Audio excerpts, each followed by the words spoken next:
folks, welcome back to another card comparison video. I am Cassidy the Cardslinger, and today I've got a couple of Lenormand decks. This one here on the left is the Blue Owl Lenormand. It is by Urania, and then here I have the Grand Tableau Lenormand by Lo Scarabeo. So these are both, I guess they're fairly similar decks.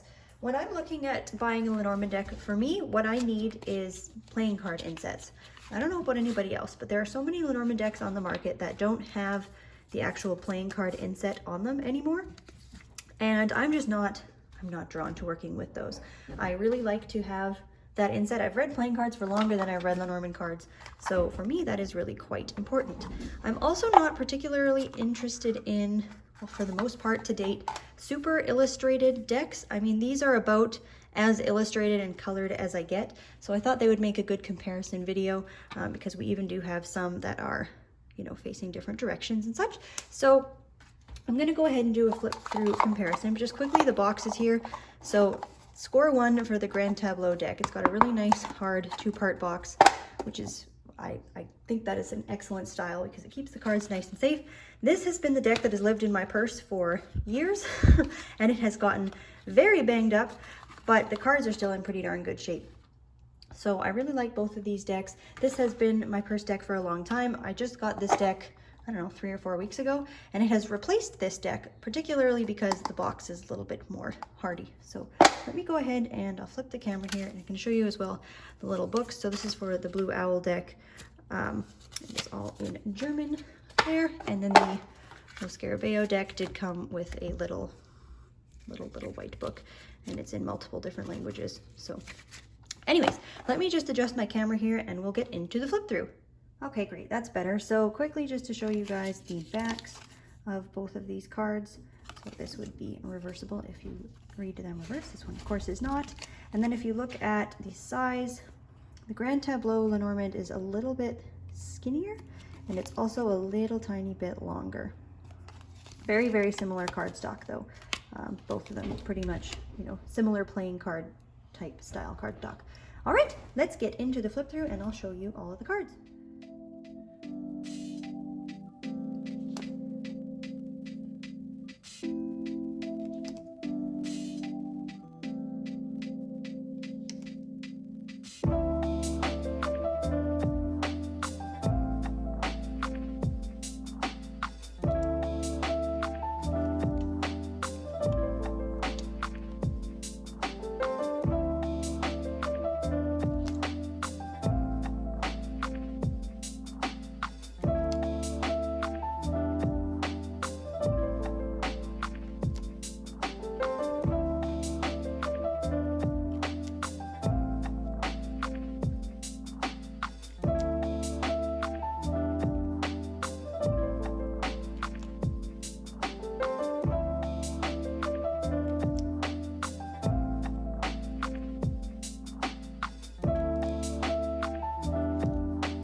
there you have the cards. I'm going to keep this video fairly short, but as you can see, a number of the cards that are facing one direction in one deck will face the opposite in the other. I mean, it is a personal preference. I guess some folks prefer to have certain cards facing certain ways, and then, you know, the directional cues, not every reader will work with those. But just going back through these very quickly, you know, we do have an illustrated scene here on the back of the anchor as opposed to this just showing the anchor. Then we have our fish here. Okay, here's one thing I really wanted to point out, particularly with the Grand Tableau Lenormand. When you are laying a Grand Tableau, this yellow background just lights up. In this whole deck, and I mean, I can fan it out and kind of show you here, most of the backgrounds are blue, light blue to dark blue. So you know what I mean? They all kind of have a very similar tone background, with the exception of the sun and the key. So both of those cards just stick out like sore thumbs in a Grand Tableau when you are using this deck. Versus this deck, there's not a ton. Well, of course the sun as well will stick out in this deck, but for the most part, they've got some of the, you know, the darker background there, but then we've got light blue. So I guess he's a little bit more on the yellow side, but I've read with this one a heck of a lot more, and I don't find that this background, even though they're both very yellow now looking at them side by side, this card doesn't light up quite like the key does, which is kind of a neat feature of that deck, and one of the reasons I really wanted to get it was particularly because that had that nice yellow background. Then here, of course, we've got the full moon as opposed to the crescent moon. I'm not going to go back over, well, maybe I am, just to point these out. There we have the woman facing forward as opposed to facing to the left, and that can work for some folks. Otherwise, you know, maybe she's facing the past, depending on how you're reading. And then here we have the man who would be facing the future potentially, or at least to the right. And here he's facing to the left. But as you can see, like these decks lend themselves quite well to a comparison. They are really quite similar in their imagery style. I mean, of course, they are both Lenormand decks, but this is really the style that I'm interested in. Very minimal type artwork and playing a large playing card inset. My most used Lenormand deck, or I would say my favorite one, is still the Maybe Lenormand by Ryan Edward, but these two, this one I've used more because it was always in my purse. And here we have mouse instead of mice.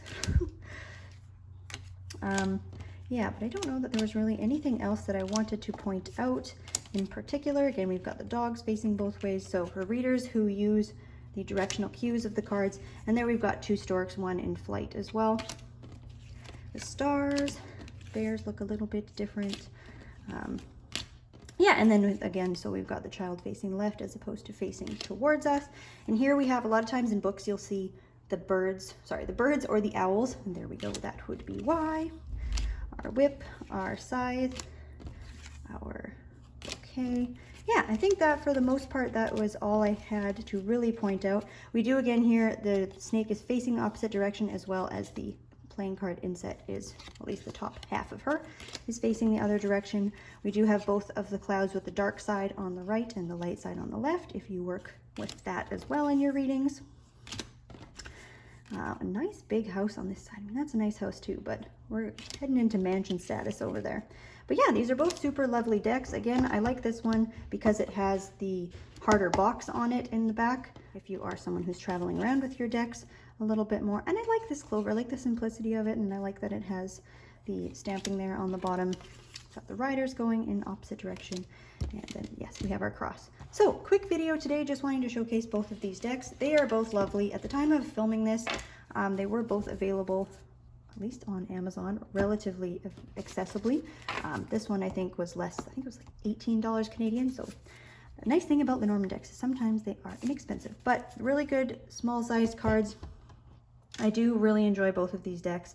I would say I'll reach for them equally often as each other. This one I've just had longer and read with a bit more, but this one is really working its way into my heart. So thanks for watching, folks. Enjoy the rest of your day, and we'll catch you at the next video.